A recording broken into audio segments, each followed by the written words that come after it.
Today we're here about Rebel News Network Limited. Oh, I know that. And I'm just asking you to confirm But once that we're not done, that not a single other loving book of Trudeau is being investigated. but once we're done, if you believe that there should be complaints that are... No, because I'm not a censor like you. I'm not a bully and a censor. I'm not a bureaucrat looking to justify my budget like you. I go out and earn my living every day, fella. You call in authors to grill them about a book criticizing your boss. Think about who you are. We call the director of Rebel News Network Limited. Yeah, who happens to be the author of the book. I think there's going to be a chapter about you two fellas in the next edition.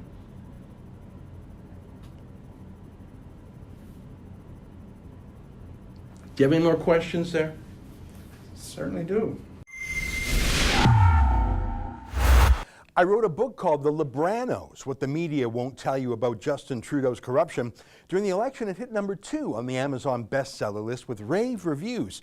Justin Trudeau did not like that. So over Christmas, I received this letter from the government by registered mail, accusing me of breaking the law and demanding that I meet with investigators. And if I didn't, I'd get in deeper trouble.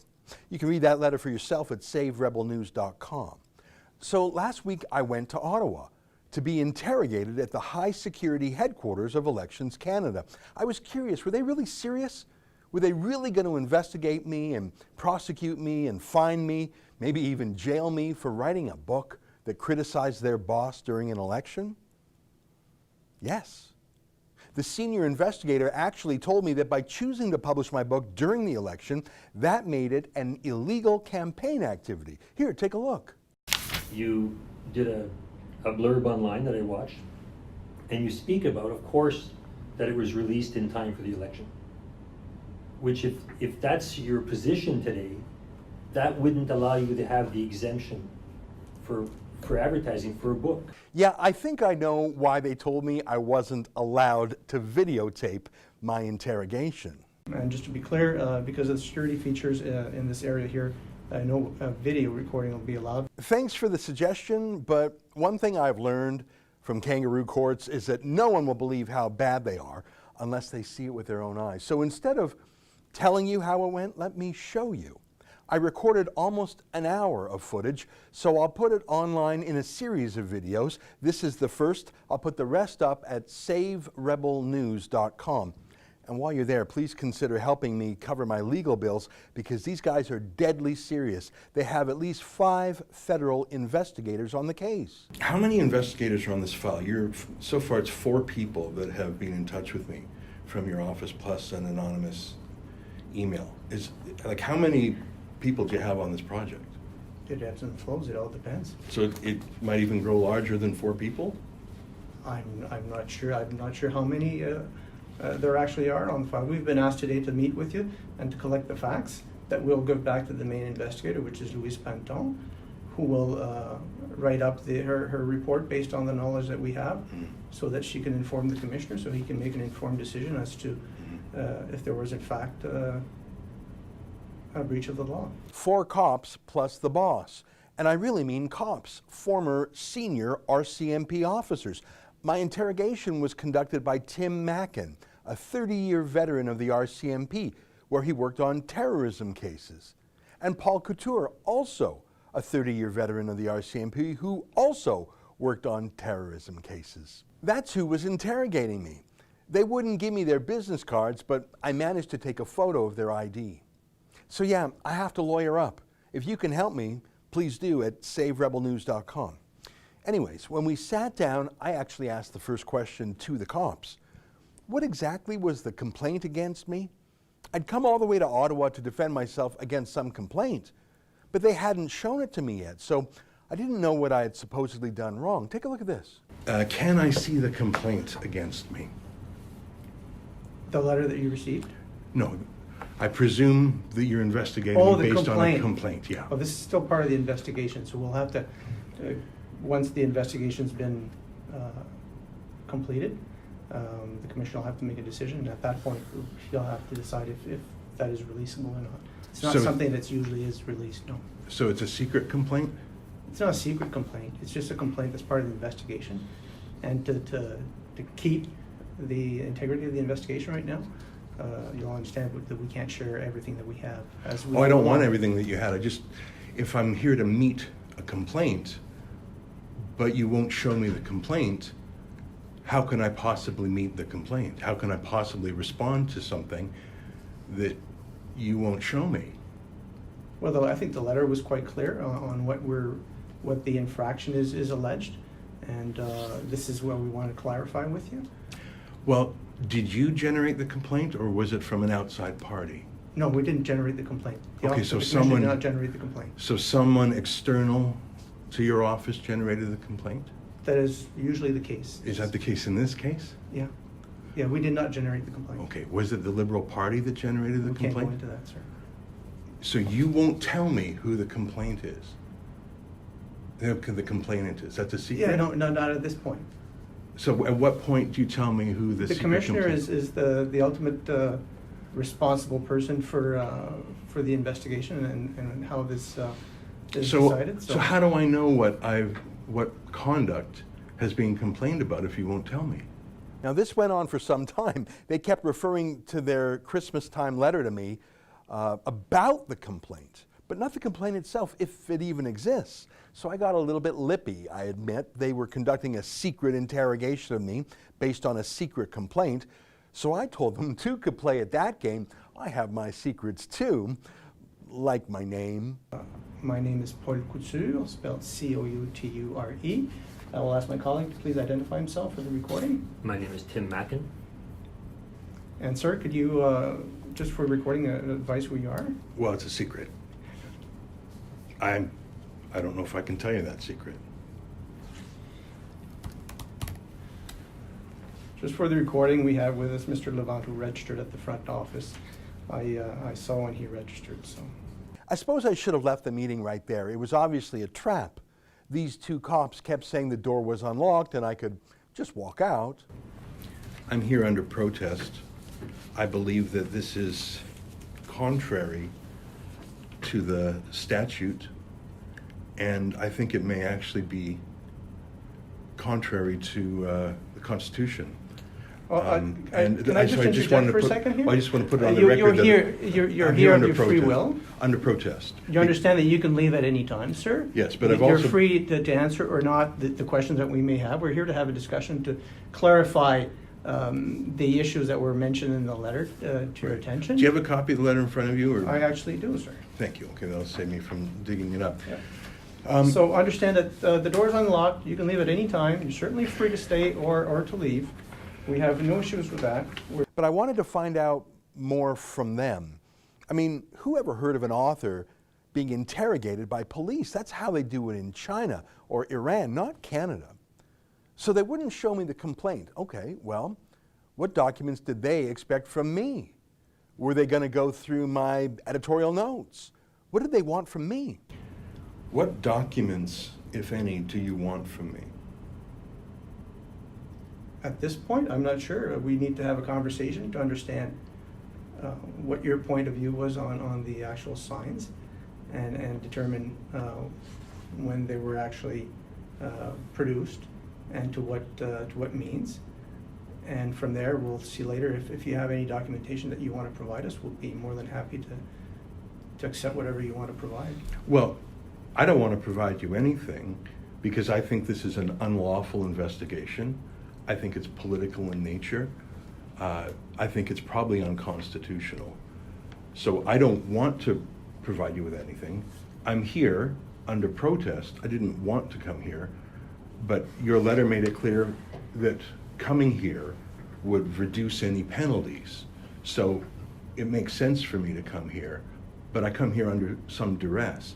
So I'm asking you if you want any documents, and you're dancing around.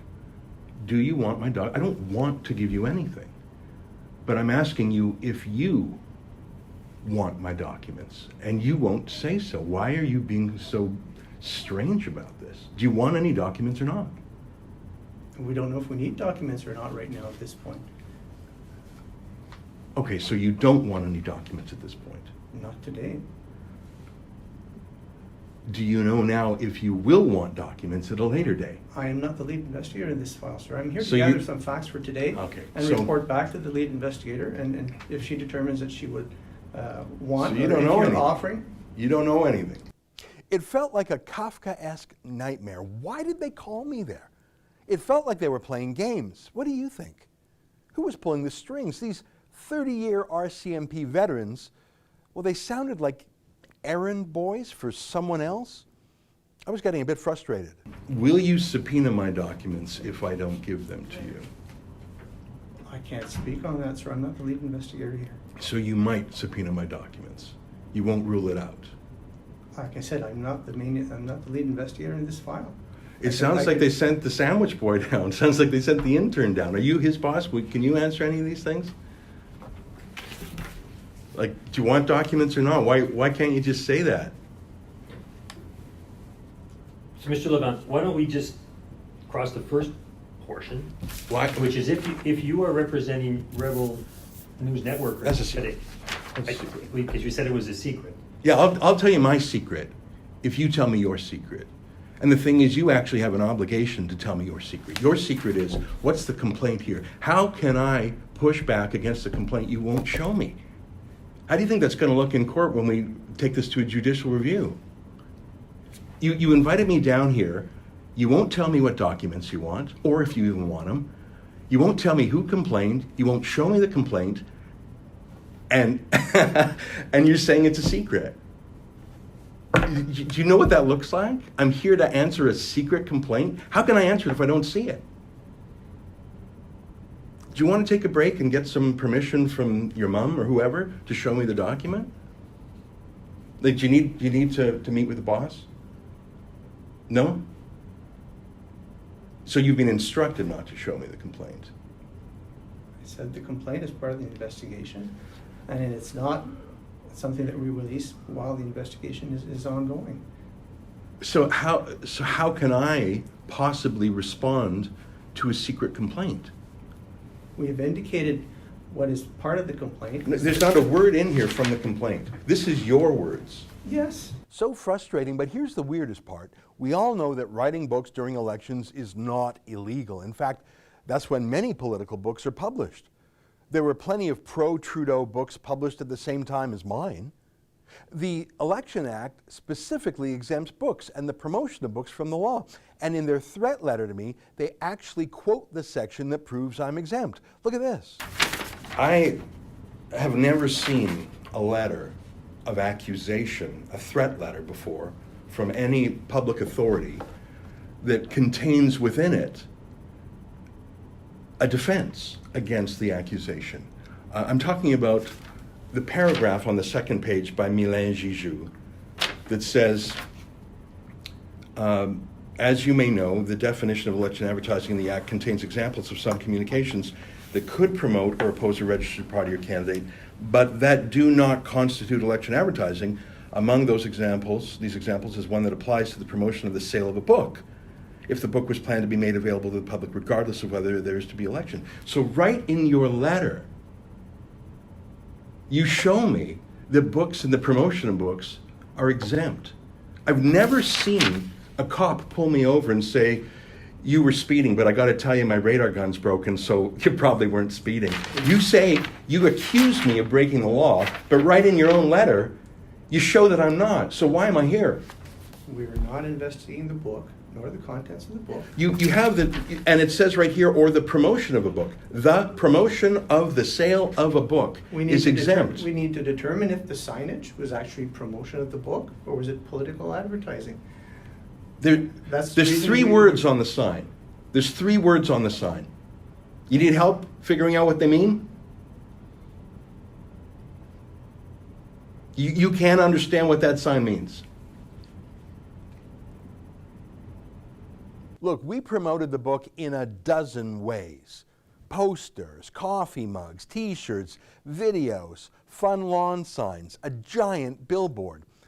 And the law exempts it all. Books and the promotion of books. Now, several times these cops said that they weren't actually interested in investigating my book, just my promotion of the book that said, buy the book. But after initially denying it, these guys really did grill me about my book itself, and even about our staff at Rebel News and how we hire them. For example, they asked me about my planning for the book, not for the advertising, but for the book. And that's something that you may want to discuss with us or not, to see if the book had been planned ahead of time or for the purpose of the election. That's something that... Hang on, planned ahead of time. What's the basis for that question in the law? Well, the law says that the book is exempted regardless of whether there was to be an election or available to the public. Yes, so what's this planned ahead of time business? You just made that up. It's right here, sir. Well, how can you publish a book without planning it ahead of time? Do you think it just happens spontaneously? With the timing of the elections, for the purpose of the elections. You know we have fixed election days, more or I less. certainly do.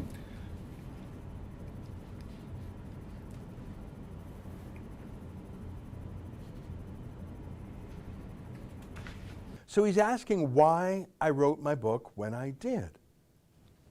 Justin Trudeau's police are asking me why I wrote a book about Justin Trudeau when Justin Trudeau was in an election campaign. They asked me all sorts of questions about the book. Can we speak about your communications plan for the book, your marketing for the book? Well, I'll listen to your questions. To seek clarity? I'll listen to your questions. We just wondered if you had a communication plan or a marketing plan.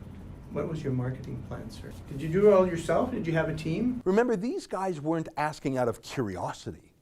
They were building a legal case against me. But why only against me? I've got a question for you. I've answered a few of your questions now.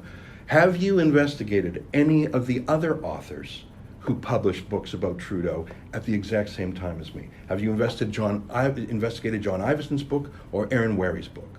There's over 24 books that were published around that period. You haven't answered my question. Have you investigated John Ivison or Aaron Wary's books? I haven't. Have you? I haven't. Yeah. Is anyone in your office investigating any other books about Justin Trudeau or just the book that's critical of him?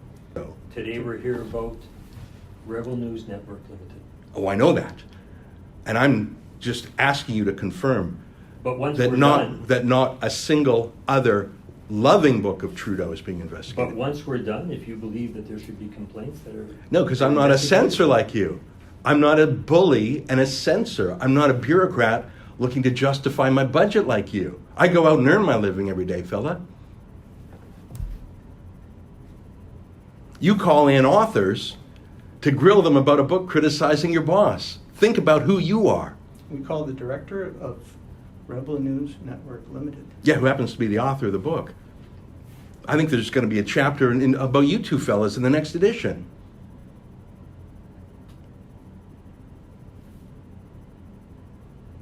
Do you have any more questions there? Certainly do. Oh, he wasn't lying. They weren't even half done. They started asking me questions like, why at Rebel News do we hire people who criticize Justin Trudeau? I'm serious. All right, so moving forward.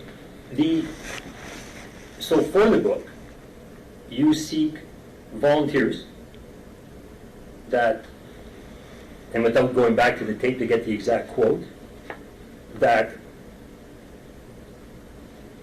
wanted to have had a certain view on Trudeau and Gerald Butts, and believed in free speech, and that were embarrassed by the Prime Minister Trudeau in blackface, and you sought that specific type of person. Is that correct? Why are policemen asking an author and journalist and broadcaster about the political leanings of our staff? I want to go back when you were doing your recruiting for people and how you described them. Can you go over that again for me, type of people you were looking for? So in that, you were seeking these people for what purpose? Because you explained to us the type of people you were seeking. What was the purpose? At one point, one of the cops told me, he has me dead to rights. He said I'm guilty. In fact, he told me exactly what I said that he thinks convicts me. And he even offered me a chance to unsay it. So when you came to your decision, you're going to author a book, release a book, in time for the election, and I don't have your own words, but online when you received a letter from Madame Gigoux, you did a blurb online that I watched, and you speak about, of course, that it was released in time for the election. Which if that's your position today, that wouldn't allow you to have the exemption for advertising for a book. So that's why we wanted to clarify that with you. Perhaps you were misspoken when you spoke online, so we're here to try to clarify. So it's not about the signs anymore. That was a misdirection and interrogation trick. It's about the book, that I dared to publish a book during the election. So this cop says I broke the law. You heard him. About 40 minutes into the interrogation, the one cop asked me why I didn't register my book with the government. He said that. I'll let you hear his exact words and my answer to him. The knowledge that you would have or not have of the Election Act, the Canada Elections Act, when you are planning the book and the new third-party rules, because I believe there's some comments on your site as well about that, did you give any consideration of saying, maybe I should register as a third party for this circumstance, or maybe I shouldn't because of my interpretation of what I'm going to do, or did you not make that determination? Tim, I appreciate the question. Yeah, I absolutely did think about that at great length. Do you want to share any of those thoughts? Well, sure, some of them. I mean, I thought the day I register with the government to write a book is the day we no longer are the True North strong and free.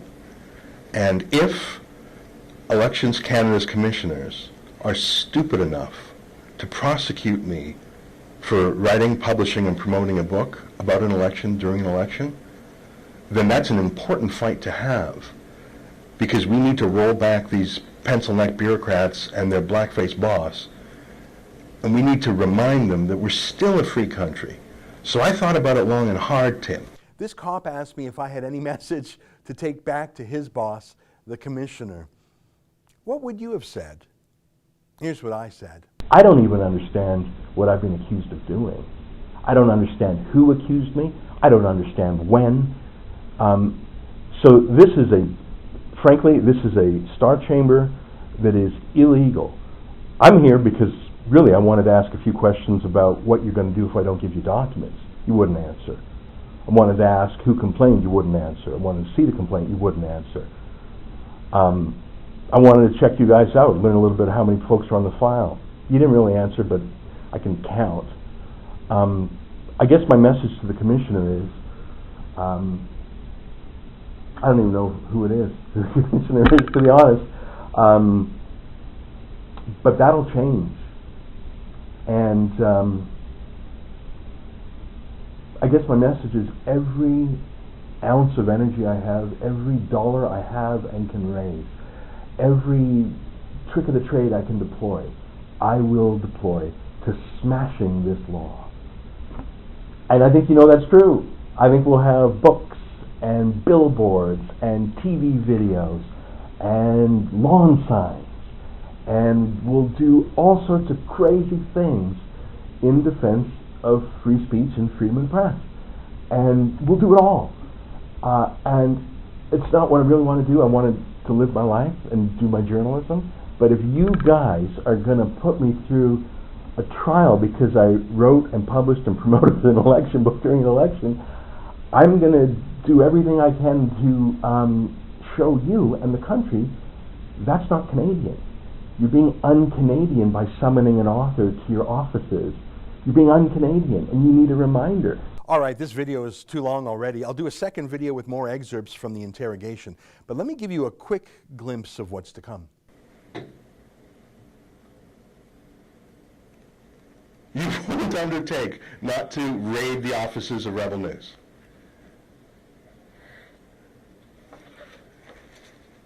Do you know what country you're in, Paul? Yeah, it got worse.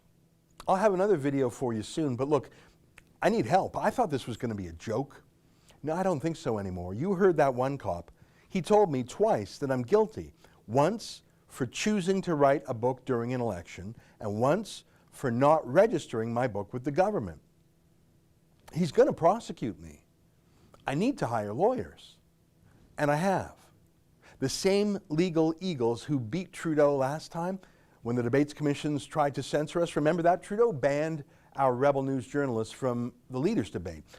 A federal court judge told Trudeau that's illegal. But it still cost us $18,000 to win. Now this fight is going to be bigger than that. I think they mean to break me and to break Rebel News, one of the few independent voices left in the Canadian media. Well, we'll see about that. If you can help, please go to saverebelnews.com and chip in whatever you can. We will need it for the legal fight. And stay tuned. We'll have part 2 of my interrogation video up soon. Thank you. I wrote a book criticizing Justin Trudeau, so now I'm being investigated by police. I need your help to lawyer up and fight for free speech. Please visit saverebelnews.com.